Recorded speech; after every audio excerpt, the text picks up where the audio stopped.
So I've just actually listened to this Jill Stein interview. I found it very interesting and I quite enjoyed it. I'm not really familiar with her, but I actually was interested in what she had to say, and she seems quite a good option to vote for. She's been having quite a lot of problems, like RFK, as an independent candidate. But one of the main things that she talked about is this army of lawyers. This basically an army of lawyers, right?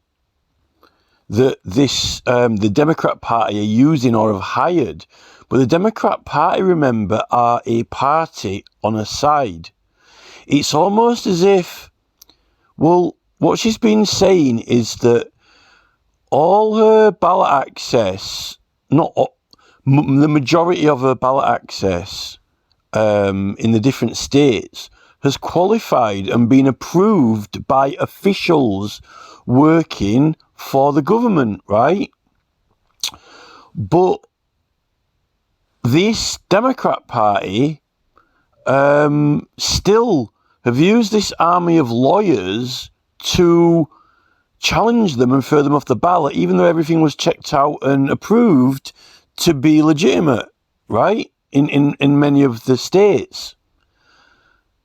The thing is, their opponents, the Democrats and Republicans, so, for example, Rand Paul or Ted Cruz or Josh Hawley or Bernie Sanders or John Kennedy, they're all senators, so they're working for the government, even though they're members of parties. They are the American government, right? In the first constitution, office holders of staff don't vote or didn't vote. Particularly if you're running for election, you're being elected. You're going to be elected to serve. Now, the way I'm seeing it is that if you look at it, right, with these political parties, Joe Biden and Kamala Harris are at the helm of the government, but once they're elected, they're meant to be the government. They're not meant to be a party. They're meant to be like all of these people who check the ballots and check the petitions and the police and the national security and the FBI and the CIA, the workings of the country, the machinery of the country, right, who are meant to be impartial to every citizen. They don't say we're not going to empty your bins because you're a Republican, or we're not going to empty your bins because you're a Democrat, or we're going to leave you till last, if you want to use a public toilet because you're a Democrat or a Republican or black, white or yellow or whatever, it's meant to be impartial. It seems like these people definitely don't want to give up their place in government. They want to keep control of it. But when they're bringing these legal cases, they're bringing them from their party while they're working in charge of the government. That to me seems like it's the government that's doing it. But isn't that a conflict? Because if the impartial and government staff who check the ballots and run the ballots are in disagreement with the president and the vice president, then isn't that a conflict of interest within the government? Isn't that the impartial staff who check the ballots and the access in a dispute or argument internally in the government between the president and the vice president? Doesn't that mean that the vice president and the president actually are trying to stop they're interfering with people who've got a job? In a way, isn't that like Joe Biden and Kamala Harris going up to a police officer and saying, whoa, you're doing your job wrong, don't handcuff them like that, or don't put them in the car like that? But when you write to these people and you say, I've been arrested illegally, what Kamala Harris and Joe Biden do is they'll say, it's not my job. It's nothing to do with me. We've got police department to deal with that. Ring them up. I'm the president. It's not the president's. I'll refer it to my department. But as soon as it's to do with who's getting on the ballot and not on the ballot, they want themselves to act. But what they're trying to say is, oh, well, I'm not acting in the capacity of the president or the vice president. I'm acting in the capacity of my political party. But they're not. It's the same. It's like this Rachel Reeves MP thing. Rachel Reeves MP has got a YouTube channel, right? It's declared as Rachel Reeves MP for Parliament. So that is her Parliament YouTube channel as MP. Now, in MP surgery, they're always saying, oh, we can only talk to constituents from our area. So if you're from Kent, they'll only reply to you if you're from Kent. But what Rachel Reeves is doing is she's using her channel now that she's declared for Rachel Reeves MP, government, Parliament, government cannot be for or against a party. Government cannot persuade people to vote for one party or the other with government resources or money. Her channel's declared for Parliament, but she's running pro-Conservative, anti-Labour adverts on her channel, and I've reported her for it because it's for or against a party, right? And you can have by-elections popping up at every time.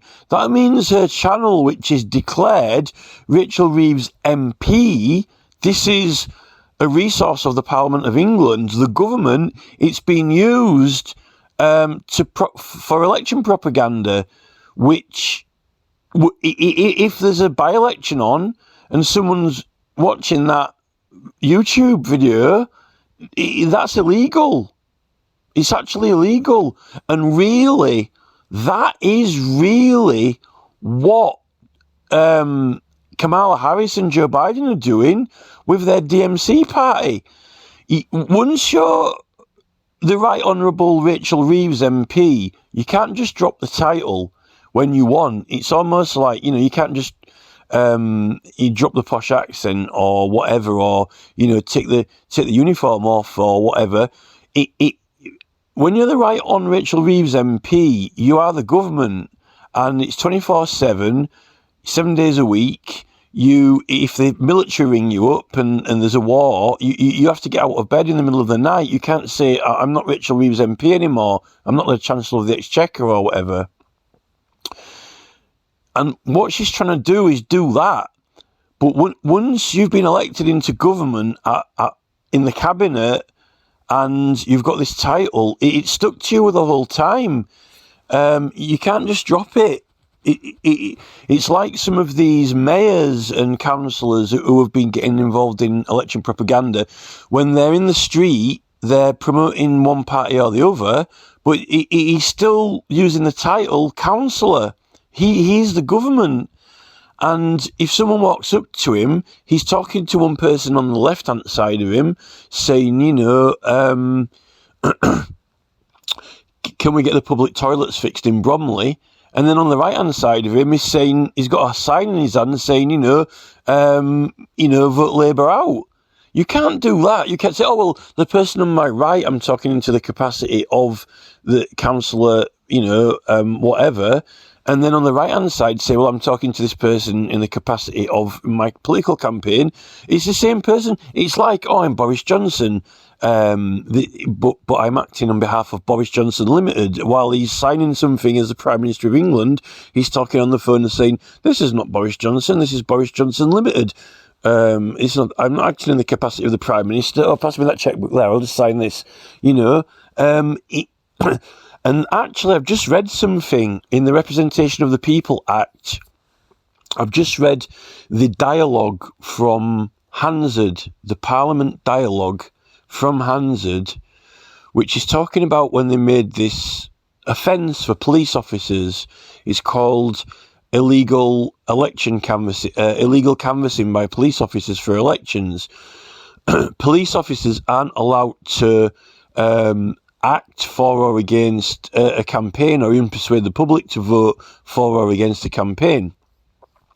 Which I believe that extends to removing material, because if you remove material, you are making that advertisement not have its effect that it's been paid for by one party spending things. So you're actually messing with the weighing scales of the election and the cause and effect matrix, right?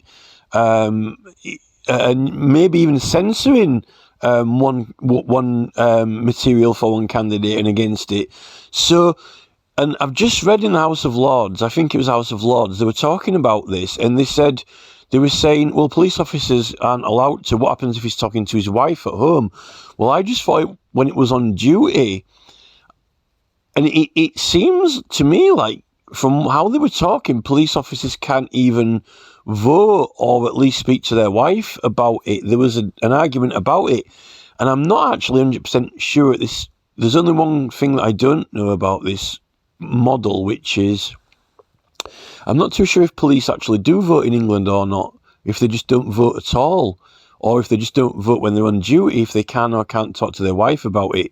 But what they did decide is that specials, you've got these officers called specials, and they are voluntary police. They're like members of the public who volunteer to be police officers when they're needed. For example, if you're searching a field, right, for a small piece of evidence, they'll call these specials in, and they'll, when you get them all in suit, in like, radiation suits or whatever, like archaeologists sort of thing, and they're all like, you've got like 100 people across a field, and they're all searching it for evidence or something, like, like going through the soil or something like that. Or if you've got an event where there's not enough police officers there and they want more police officers, they're called specials.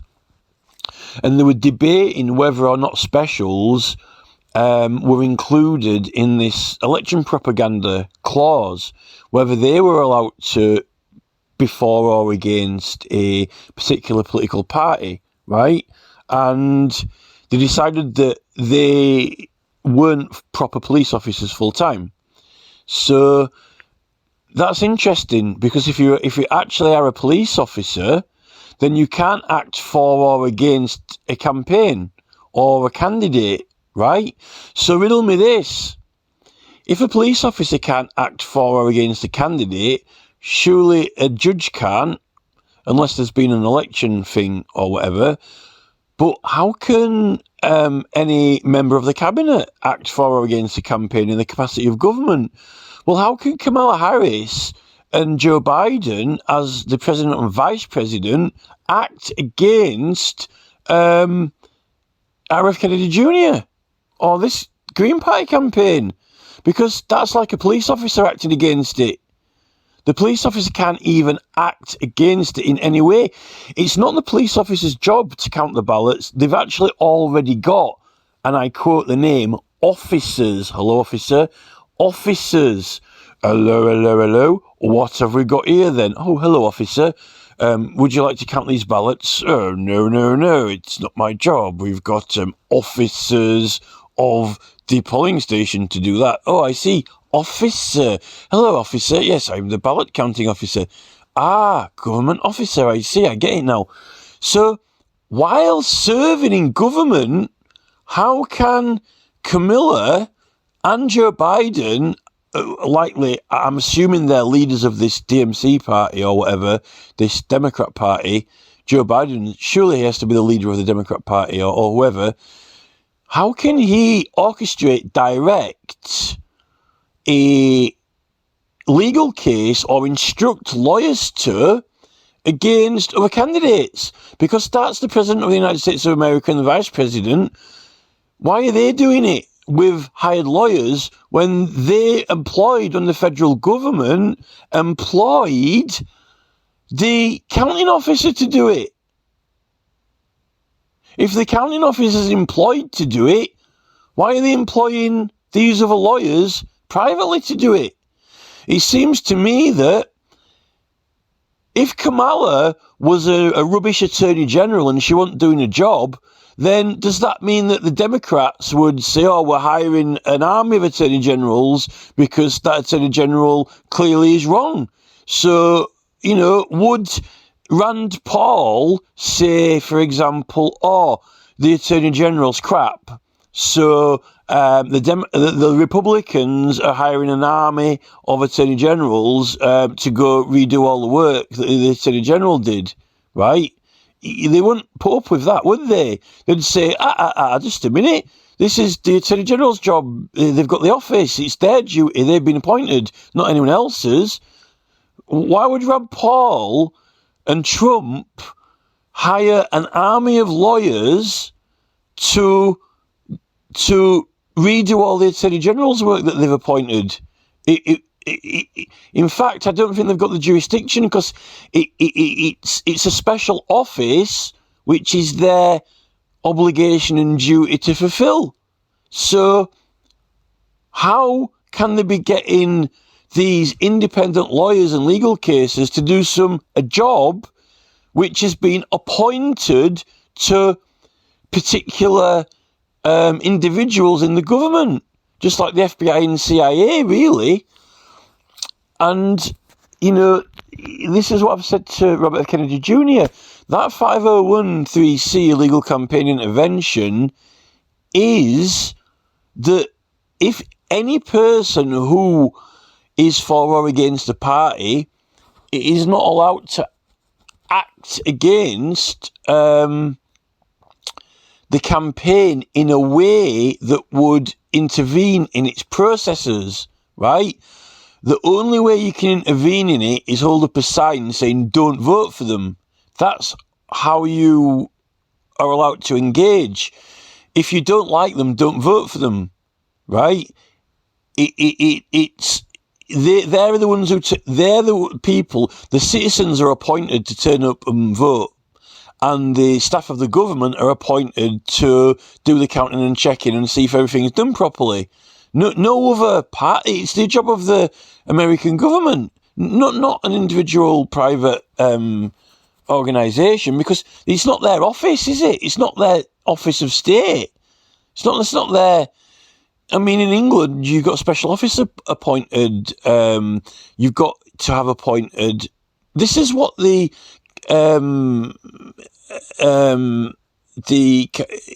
campaign managers and so forth, the election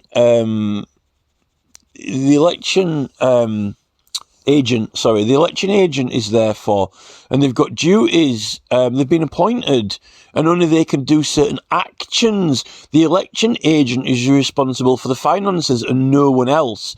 The election agent is responsible for filing the documents and no one else. And then the person appointed by Parliament to check all what the election agents have done and what the if the petition's been run lawfully, it's him who fills the report in and says it. And if anyone challenges it, they've got to bring an election petition, and it has to be done afterwards, actually. You don't do it kind of like halfway through. Although I think that people can be charged with normal offences, but they only usually get referred to a court because resulting from an election petition. And I think that it's dealt with in a county court, which is given powers of the High Court, not criminal. There's something else that I want to say about this as well. I think there's some huge, massive legal errors both in England and America. I think there's some whoppers, some mammoth, some whale errors, flaws, historical flaws, major severe errors. I'm finding this with Tony Blair now. I put a complaint in to get his knighthood removed through it. It's that serious. And remember, there's over 1 million signatures to get his knighthood removed of people, of evidence of people asking for it to be removed, voting him out of the position, really. I definitely think that they've set the judges against their oath, because the oath says that justice cannot be negotiated. You don't negotiate justice. You don't bargain for justice. You don't haggle. You don't like go down the market and haggle for justice. It's done on a very, this is what the procedures are for, the prescribed procedures. It's done, it has to be decided and judged based on the evidence with applied law, right?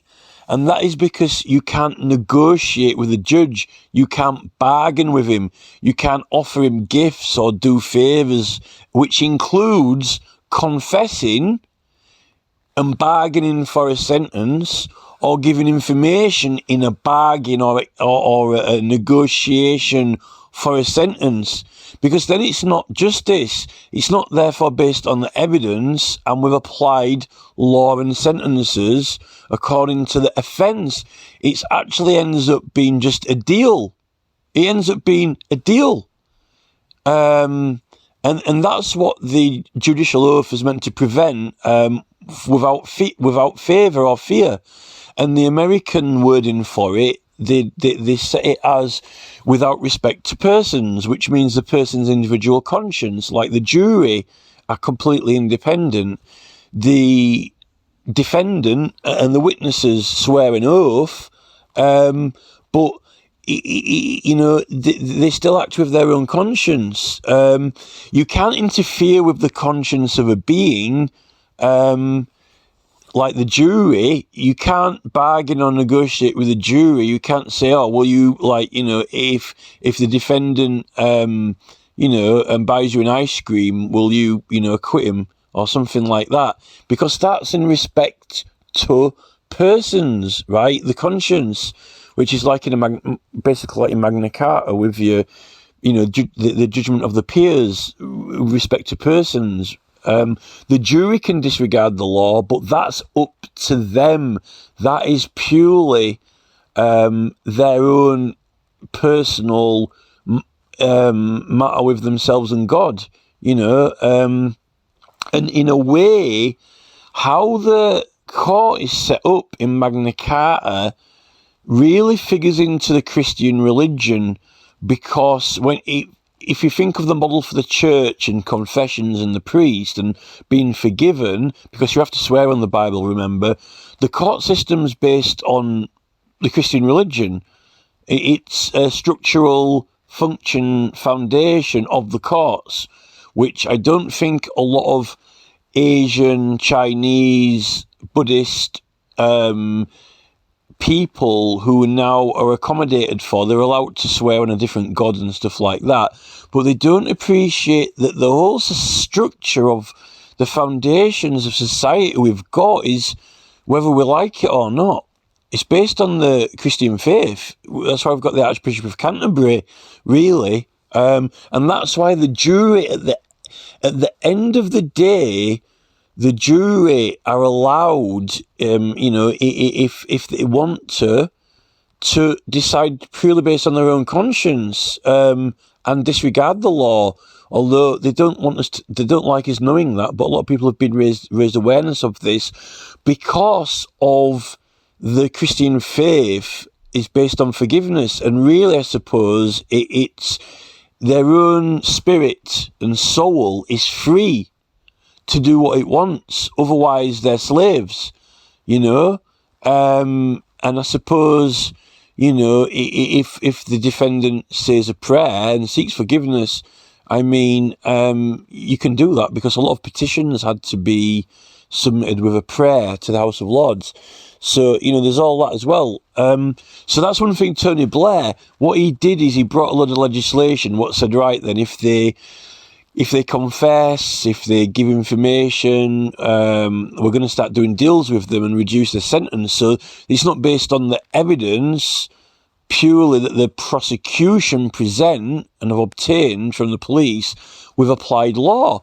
What they're actually doing is, hey, just a minute, if this person stood there starts to, do what we ask them to, we'll do some, we'll negotiate, we'll do a deal with them, we'll give them, we won't kill them, we won't hang them, or we won't we'll only give them a year's sentence. And then you might as well just say, oh, the criminal handed himself in with a wanted poster saying, there's a £10,000 reward for any information on the criminal. So if the criminal walks in and says, oh, I've got all the information, it's me, and then he says, can I have a £10,000 reward? And then let's say that they convict him and his fine's £10,000, then no, I don't have to pay anything. That's the reason behind it. It's the best explanation for it, really. So that's one thing that Blair did. And then he also introduced that London congestion charge with Ken Livingstone and the World Economic Forum, which was against the ancient liberties of London, because you can't have any additional tolls or charges or fees on the roads, because it was the main merchants' route, the King's Peace, the Watling Street, A5, which they adopted for the London liberties. There wasn't any tolls within the original City of London, because everyone pays road tax, main tenancy, that we're all tenants of the roads and we've paid the tax and we've got the right to use it and have it repaired. So we've already got a legal right to use the road, right? So we've paid HM government to use the roads, and then this guy, Sadiq Khan, the Mayor of London, says, oh, I'm going to charge you some extra money depending on what your vehicle is. Well, that's an additional charge. He can't do that because he's another party charging you a fee for using the roads when you've already paid a fee, your main tenancy for the roads. At least not in the Liberty of London anyway, and that's where he's done it.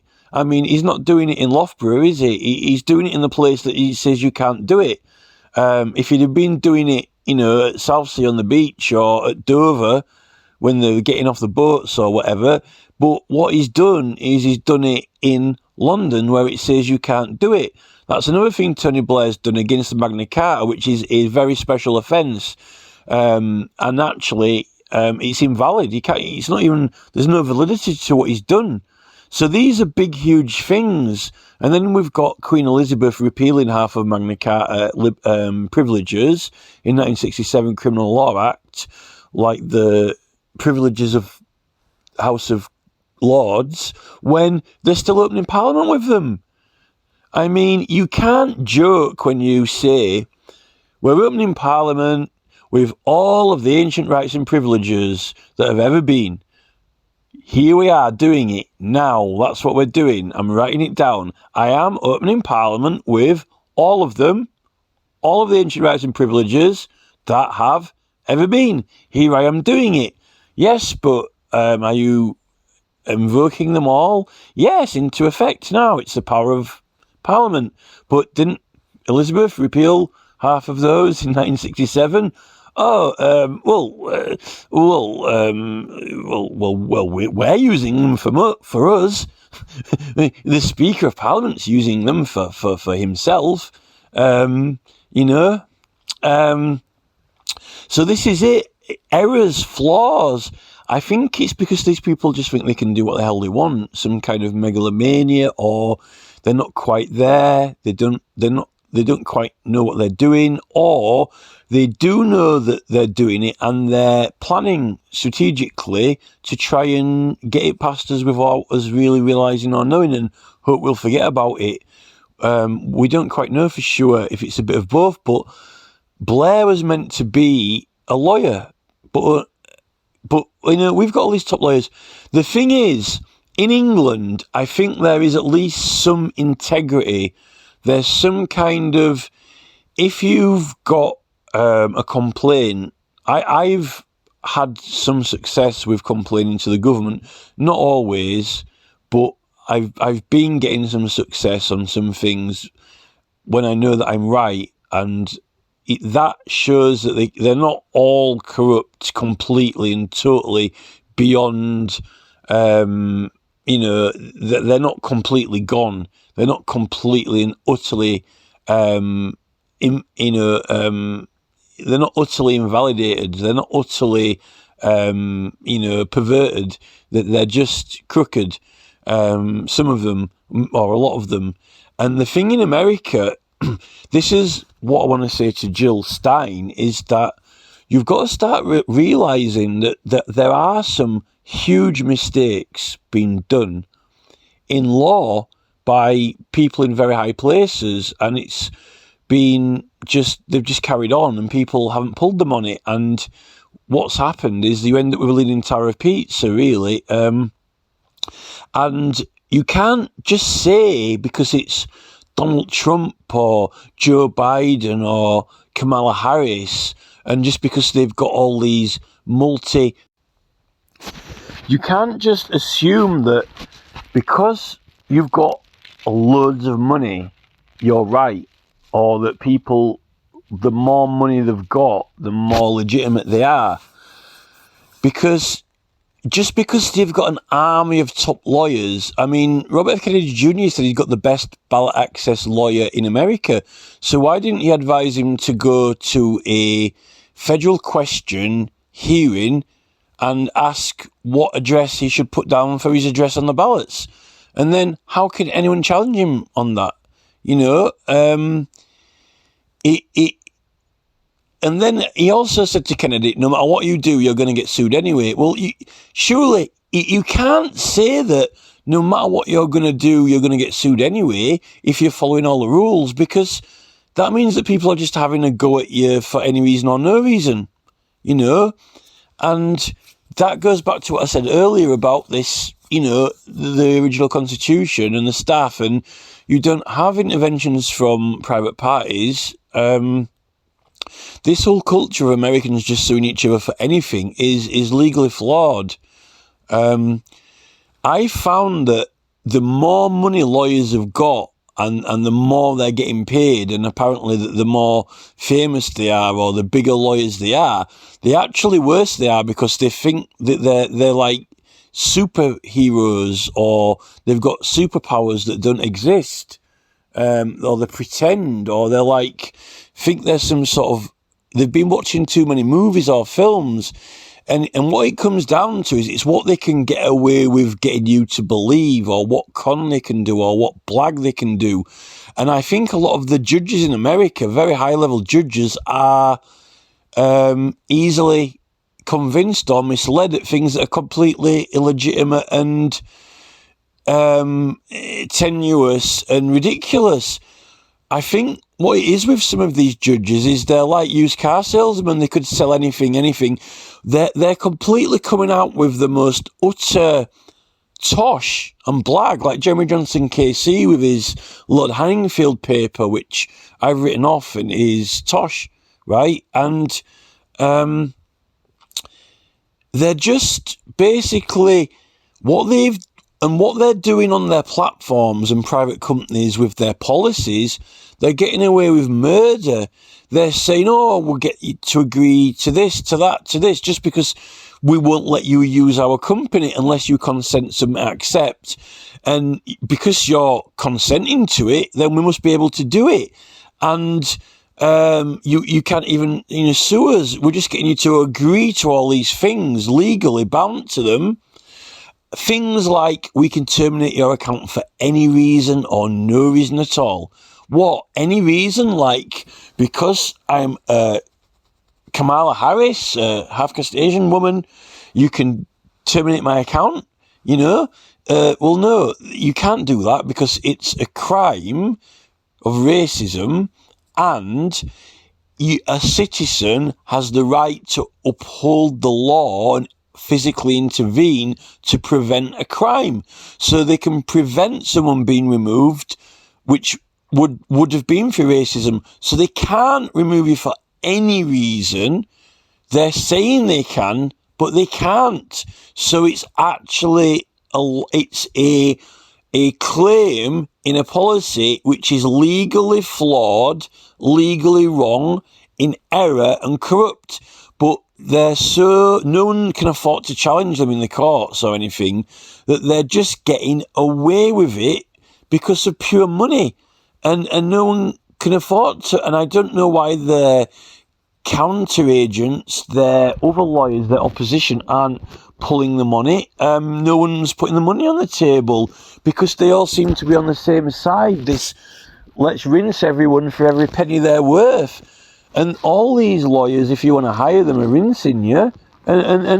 So there's no lawyer who's for or against anything. They're servant of the highest bidder, but servant to no one, because really they're not going to give up their best income, which is this talking tosh in courts, leading Trisha, whatever she's called, to even believe that you can intervene, in a political campaign if it's being initiated by an independent political party that has an interest in winning the campaign, taking over the job of officers appointed who have already been appointed to that job, kind of overriding them in a way. It would be all right if we all said, we're going to hire some senators. Wouldn't it be fantastic, right, if you just said, the ballot access officer has done a crap job, so the Democrats want to get some lawyers in and take them to court instead. They're gonna do it. Wouldn't it be great if you just said, all these senators who have been elected aren't doing the job properly. I don't like what Rand Paul's doing. What decisions he's making in the Senate. I'm going to go hire an army of private senators. Let's hire an army of private senators to go sit in a room and approve some legislation, because clearly the ballot access officer, his opinion, we don't agree with it. We're going to get some private. Why don't we just hire a private army, a government? Let's call it the IRA. Let's just hire a private government with senators and a police force and call it the IRA. And we'll have a second opinion of the entire Senate. In fact, why don't we hire a private president, Russell Brand? And we can get him to, we don't like these executive orders that Joe Biden's giving. Why don't we get Russell Brand to make some executive orders? We'll have a private, we'll override President Biden. Actually, it can't be Russell Brand because he wasn't born in America. Let's follow some of the rules at least, it'll have to be RFK Jr., we've got some private senators in, and they're making some decisions, It's, in fact, let's hire a judge. Let's hire our own judge. We'll go to court and hire his own judge. We don't like Trisha's opinion. Oh, just a minute. Isn't this judge has already been hired she's already voting Democrat. She's already been hired by the Dems to do the case against Kennedy. Oh, just a minute. Aren't officials of the government not meant to be supporters of one party or the other? Aren't they meant to be impartial? This is the thing. And the last point I want to go to is I think this is the big error, and I think this is a whopper. I think in the Constitution original, which I kind of understand the original voting process that it was designed to be like, right? When you get down the Constitution to the mode of how the president will be elected, it's like, I'm looking at it and I'm like, this is a petition. What is this? Well, an election is that you usually tick a box or make a mark next to someone or something, right? In a petition, you've got the freedom of the subject. That's the unique thing. The main difference between an election and a petition is a petition you've got complete freedom of subject and what you write down on it. Now, isn't that like freedom of speech? Isn't that the freedom of speech for you to say whoever you want? I am certain that the election of the president is by petition. And I'm certain that in the Constitution, in the original one, it is a petition. Because you've got the freedom to write down who you want, with only slight rules that one person has to be from a home state and the other has to be from a away state. But other than that, you've got the freedom of speech with only that rule. And the rule will be slightly different in each state, because depending on who's from each state, right? Now, the thing is, if the election of the president is by petition, and if it is in the form of a petition, and if it's recognised as a petition of all of the citizens of the United States, because they can write down whatever names they want, whoever they want, then each citizen is petitioning freely for who they want. They can write two names down. It does have the petition has a limitation, but it's still a petition. I don't think that it's an election. I think that they're petitioning for who's going to be the president. And if that's the case, then in the First Amendment, the Bill of Rights, when they say that Congress shall make no law, none. And that means that if Congress can't make a law, then how can any of the other states make a law to abridge? That means to stop you petitioning, which I would suggest that includes the petition for the president. And freedom of speech, if you've got freedom of speech in the United States of America, then surely you've got freedom of speech on that petition for the president. Because you can write down whoever you want, any name you want. For both names, as long as one of the is within the state and the other is out of state. And the freedom of press. Well, freedom of press is also freedom to put into print as well, which is like when you write, because you put it into writing. And those three things are intimately connected, because when you petition, you need to be able to have freedom of voice to make the statement and set it into writing, into print.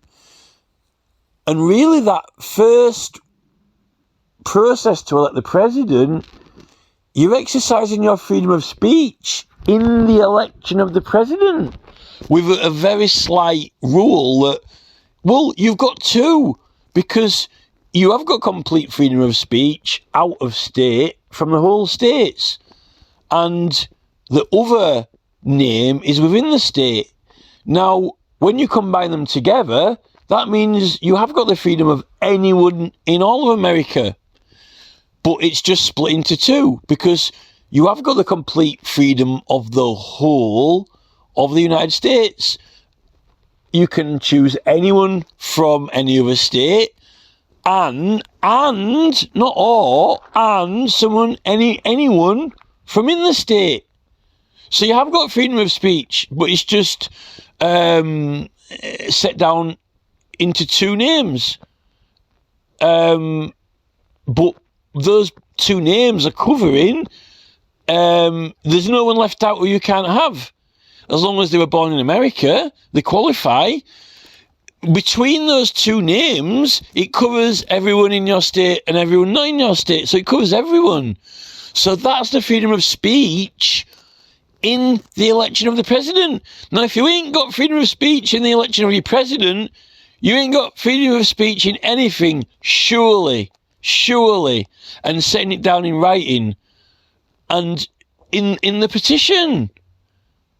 And I think that the election of the President of the United States surely has to be the pinnacle of the expression of freedom of speech in the First Amendment and petition and the press.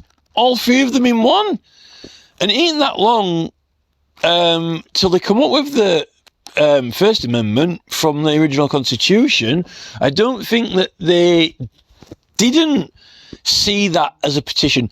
I'm sure when they were writing the right to petition cannot be abridged, I'm sure that they knew and recognised that the election of the president was by petition. And that petition surely has to be the petition of all petitions that cannot be abridged, and particularly your freedom of speech within it. Now, if you can only vote for who they decide is on the ballot, or who's qualified for it, or who delegates put forward, or whatever, your freedom of speech is heavily restricted and reduced. So you haven't really got freedom of speech at all. And being able to write down absolutely anyone you want, has got to be the biggest expression of freedom of speech. So I think these subsequent, this Barack Obama tosh, well, there were glitches in it, there were bugs in it. Well, no, there weren't bugs in it until, the bugs got into it, because they knew what they were doing, because they knew of the corruption in England with it's all fixed and rigged. They'd had civil wars. They had a lot of different rules with the election of mayors, because you were supposed to have a petition for the jurats, choose the sheriff, choose the mayor, and then they started doing it so, the mayor's going to decide, choose 3 people, and you can only choose one of the 3 people the mayor put forward. But in some places, I think they've done it so anyone can choose, who they want to be the mayor or whatever. But there was all that, and I think that they really wanted it to be a real good mix, a real good competition, a real good fair open contest, and not this kind of you can have A, B or C sort of thing. The people are choosing, if some guy in Louisiana just happens to know a guy who's like, this guy would make a great president, I wish he would be the president. Well, he could write his name down. He might never, ever get elected, but if he really thinks that person would be the best president for the United States, and he believes that for the rest of his life, that's his right to propose them, and, the rest of it, it's just X Factor, isn't it? It's just, a game show. It's just other people telling you what to do otherwise, isn't it? I mean, the jury, the judge can direct and advise the jury, but this is the thing in Magna Carta. It comes down to the conscience of the individual in respect to persons. And what they're doing is, you're not allowed to have it in respect to the persons who are casting the vote, because they've taken your soul away and they've taken your spirit away, and they're saying that it's not in respect to the persons, it's in respect to other people. These delegates, they're going to choose 3 people, and then you can only choose 3 that other people put forward. So your soul doesn't have a say. What it happens to be is, it's not even a popularity contest. It's a contest where someone else is deciding, narrowing it. Someone's deciding on the behalf of everyone. They're making the decisions for people, and then saying that, you got much less decision, which that can't be freedom of speech. Because if you're not free to say, I think it should be, Jake Sheckler or whatever, then you haven't got freedom of speech. That model in the Constitution clearly is based on the freedom of speech and to write down. Pure freedom of speech of every individual person. And the First Amendment must have accounted for that in the trilogy of petition with free speech with the press, because that's what that original one is. And, you know, whatever Obama's saying about, oh, it had some bugs, or we ironed a few glitches out, as far as I'm concerned, is glitches got in. It got, you know, a virus on it, which was the greed and the monopoly, the gradual, these parties telling people who to vote for or who they should vote for or whatever. You know, what was wrong with it? Can Obama offer any evidence at all that clearly proves to support his statement, or there were glitches in it? Who says who? You know, says who? This is what they're claiming now. They're claiming that, you know, all these things are glitches. They're only glitches because, you know, Jeff Bezos, Bill Gates and Elon Musk are up for losing, you know, their money. You know, if people go into a civil court and a jury says, give them the money back, you know. And this is the thing with Extinction Rebellion in England. What Extinction Rebellion in England are doing is they're saying they want a citizens' assembly. What I think is that when we had juries in civil courts in England, we had a citizens' assembly because the citizens were assembled and they were deciding whether or not Bill Gates could build a factory in Timbuktu, or whether Bill Gates could build a conservatory in his house or change the usage of his land. And that was an assembly of citizens making big decisions, and they got rid of them and scrapped them. And, you know, it's, you know, Bezos's Deliveroo staff who work for him, and he's got under 24-hour surveillance. The last thing that Jeff Bezos wants is, you know, if Jeff Bezos owns the town and every house in the town, and his Deliveroo staff are turning up every day, the last thing that he wants down at the county court when he's asking to expand another 57 hectares onto his Amazon factory is like 12 random people from his staff, because everyone in the village works at Amazon, turning up at the magistrate's at the county court going, oh, Mr. Bezos wants to expand this factory that you work for. Well, because they all might say, well, you know, maybe if he expands our wages by an extra £10,000 a month, then we might think about it. There's a deal for justice that might be a fair deal for justice. Oh, look, it's Julian Assange with a plea deal. Hey, Julian. Hey, how's about confessing, and we'll just disregard those 5 years we've just made you serve and call it quits, and you can be released from Wandsworth or wherever it was, Broadmarsh or whatever, Belmarsh even, you know. Oh, look, it's Bill Gates with his staff. Oh, they're just about to deny Bill Gates permission to extend his vast estate and build a new swimming pool. No, we're not going to approve planning permission for that one. I'll tell you what, I'll give you all a pay rise. Oh, look, it's Bill Gates. He's bribing the jury who all work for him on a Saturday evening. He's going to give them a 10 grand pay rise if they let him build a swimming pool onto the side of his mansion. Can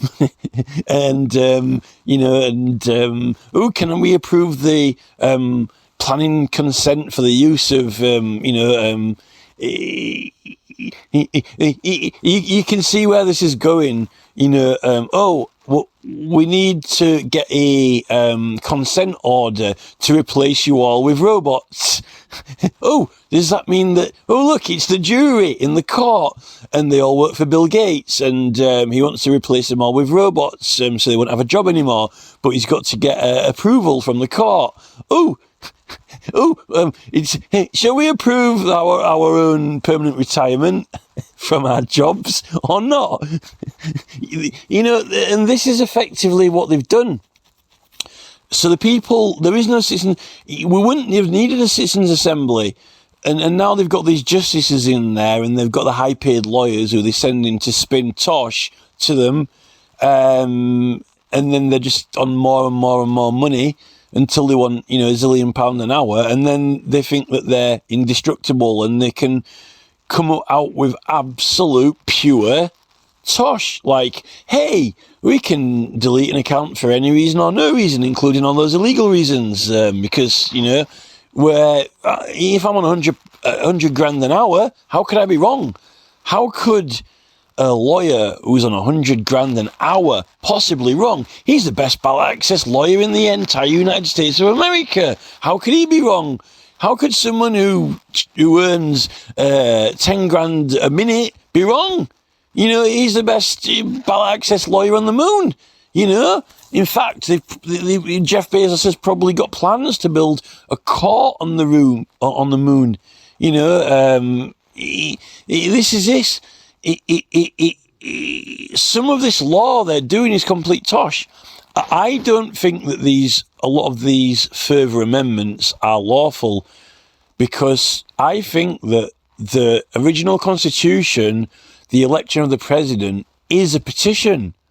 And under the First Amendment, which is still in effect, you've got complete total freedom of speech in the political process, and cannot abridge the right to petition. So if there was ever anything to have free speech in, it would be the election of the president, surely. Those two go together. And I think that they made a boo-boo on a massive scale, like Tony Blair did with this Judge's Oath thing, and with Liberty of London, with the Magna Carta. And I think that it's just one of those things. I think that, you know, it's a little bit of incompetence and a little bit of corruption, like Tony Blair. They've got this World Economic Forum. They wanted to think of a way to tax us all and control the traffic, and they just thought, fuck it, we'll do it anyway. You know, it's illegal, but we'll do it anyway. I think Blair would have known that it was illegal, the Liberty of London. I just think that he got ill-advised. He was careless, professional negligence. And he just thought he had more power than God, because, you know, he was a prime minister, and maybe the Queen and Philip maybe nudged him onto it. And I think that, you know, going back to 1967, they thought they were, you know, they repealed all those Magna Carta clauses when they were still using them, and they didn't quite realise how much of a mistake they were making. But I just think that they just thought they were invincible. They were just, God knows what narcotics they were on in their parties, and I think there's a bit of kind of a little bit like, you know, the sort of Schindler's List kind of attitude, you know, like those. I'm not saying that they were acting like Nazis, but there's an element of narcissism, that, you know, how they regarded the rest of the people. You know, I'm not saying the British government treated anyone in England like that, but what I'm saying is they still had other disregards which were less directly vicious, just against the law and constitution, you know, or you just like, sod it, you know, sod these rights and laws, you know, whatever. And I just think that they just didn't they just thought they could do what they wanted. But they can't. They've made errors in law that are wrong. And it says that they can't do it. And it just comes down to pulling them on it. If they've got the balls to do it and convince us that they can do it, and then everyone goes along with it and no one pulls them on it or doesn't realise, who's got the balls to? Who can stop them? Who can stop them? This is the thing. You know, who can stop Putin? You know, who could stop the Roman army? This is the thing. Who can stop them? Even regardless of whether they were right or wrong, regardless of whether it was lawful or not, who can stop them? Certainly not Robert F. Kennedy Jr. Now, if they're kicking him off the ballot, who can Who can get on the ballot? You know, you didn't need to get on a ballot because there was no ballot to get on. You had to sell yourself to as many people as you could. And you could only do that by making people aware that you exist. It's you put them on the ballot by thinking of their name and writing it down. The people put them on there by writing them onto there, almost like We the People. It's not We the People if the people aren't writing it, you know. And if you think about it, isn't there something? Isn't there a poetic genius in that? That if you're writing down the names of all these different people, or at least a nice spread, a nice mixture, a nice variety of people from across the entire United States, isn't that on paper, hey look, it's We the People, here we are.